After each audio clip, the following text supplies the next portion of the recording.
This is 10 News Conference. We're here with Ashley Kalus. She's the only Republican right now running for governor in Rhode Island. Ashley, thank you for joining us. We have a lot of ground to cover right now. So I want to start with a question that I think is on a lot of people's minds. Yeah. You're not from Rhode Island. You've only been here for less than a year. Are you knowledgeable enough on the policies in Rhode Island to be the governor of the state?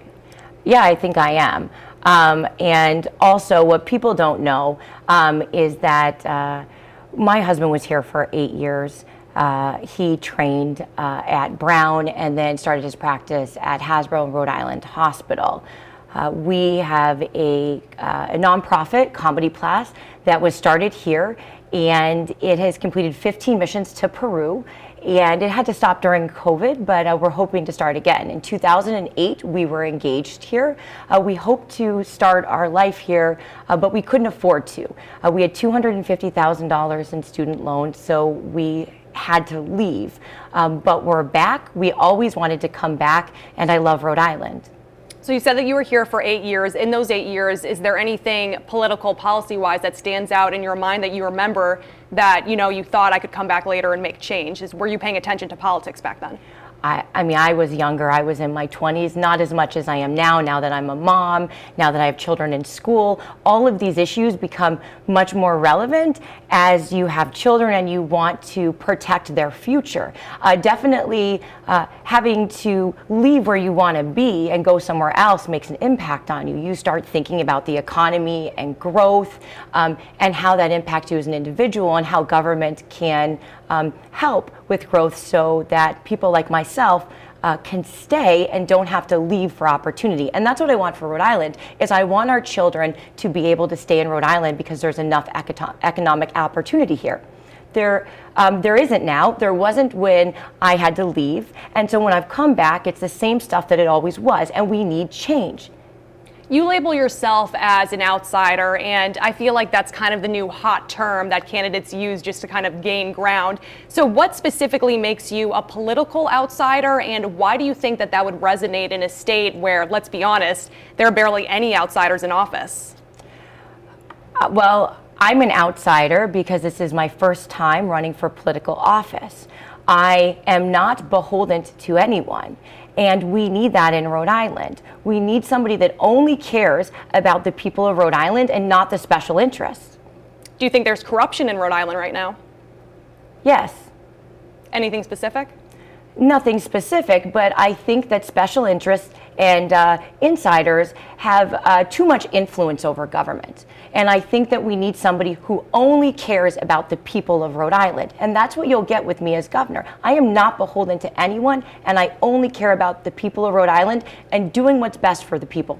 But can you name any special interest groups that are currently swaying politics in Rhode Island if you're saying this is what you're running on, being an outsider because you don't have this connection? Any special interest groups? I mean, there are tons of them. Just go look at the list of lobbyists and you'll be able to see who has influence.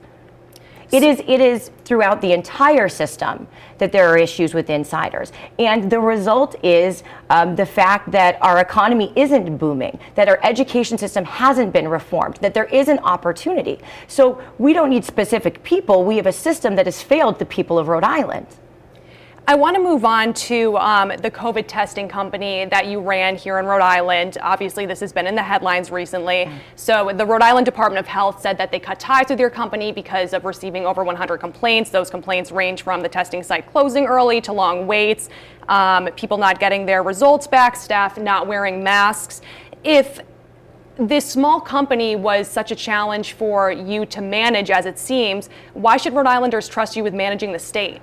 So let me address that statement. We did over 426,000 tests, and I've heard about 100 complaints.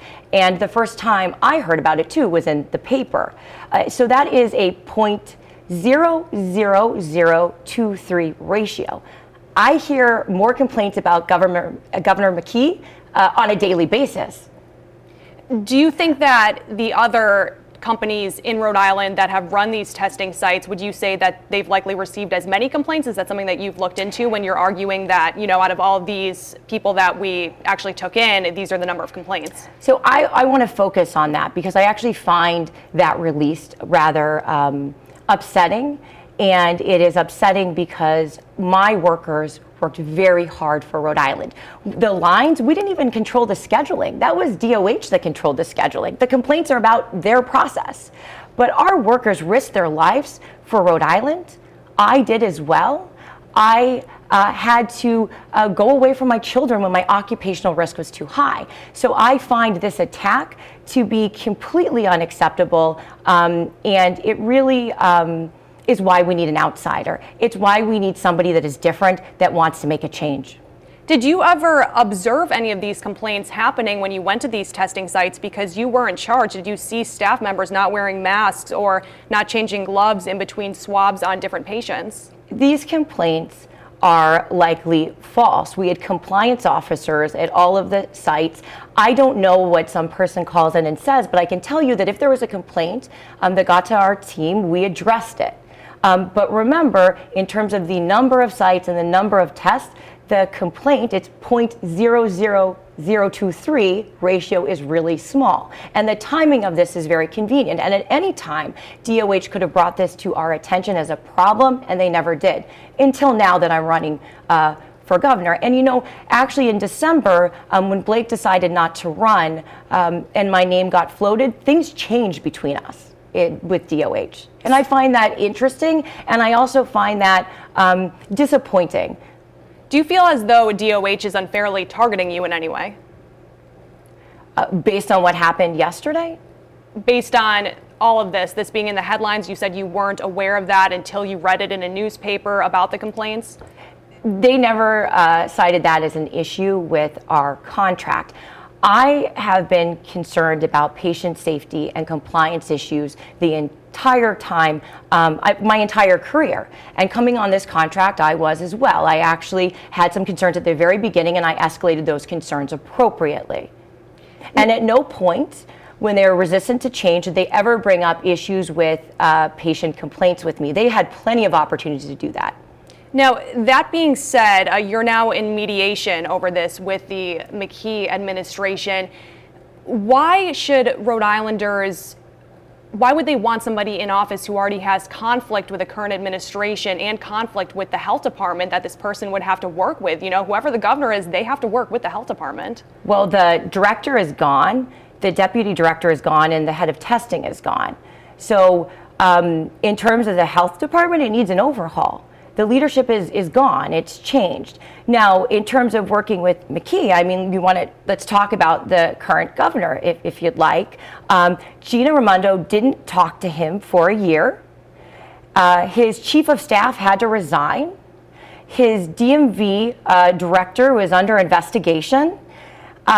He is handing out contracts and bonuses in order to get votes. And he's under FBI investigation. So I don't think I'm going to have to work with him. I plan to be governor. Now let's talk about the economy, because Rhode Island has suffered tremendously like every other state since the start of the pandemic. And one of the topics that has been discussed is lowering the state sales tax. What's your feelings on that? So I want to say before us is the challenge of the next half century. And we need a leader with gigantic aspirations, with an agenda so bold, that an economic agenda so bold that it taps into the hopes and dreams of all Rhode Islanders. So first, we need to provide a world-class education to all students, no matter their zip code. I will be the education governor. If we have the brain power, companies will want to come here. Second, we need to create a more competitive business environment, which gets to your question, right? We need to stop bribing businesses to be here and instead create the environment in which they want to come here. And that would include looking at all taxes and being more competitive. Third, we need to leverage our assets. We have everything here. We are the gateway to New England. We have interstates, railway, an international airport, deep water ports, 400 miles of coastline. If we do those things, companies will want to come here, and the ones that we have, the great companies that we have, will want to remain.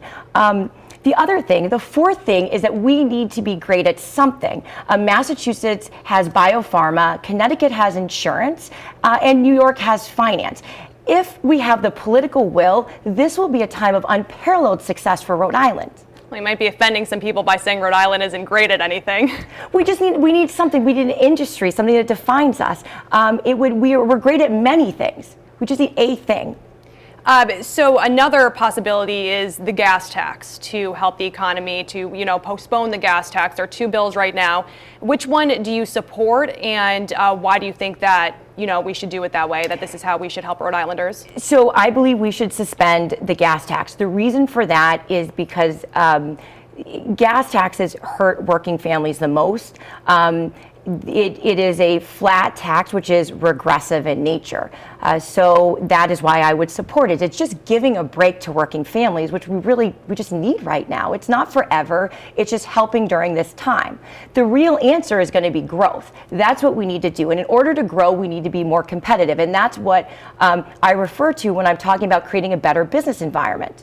That is the long-term solution. The gas tax is a short-term solution to reduce some pain, but the long-term solution is for us to be more competitive so we can grow.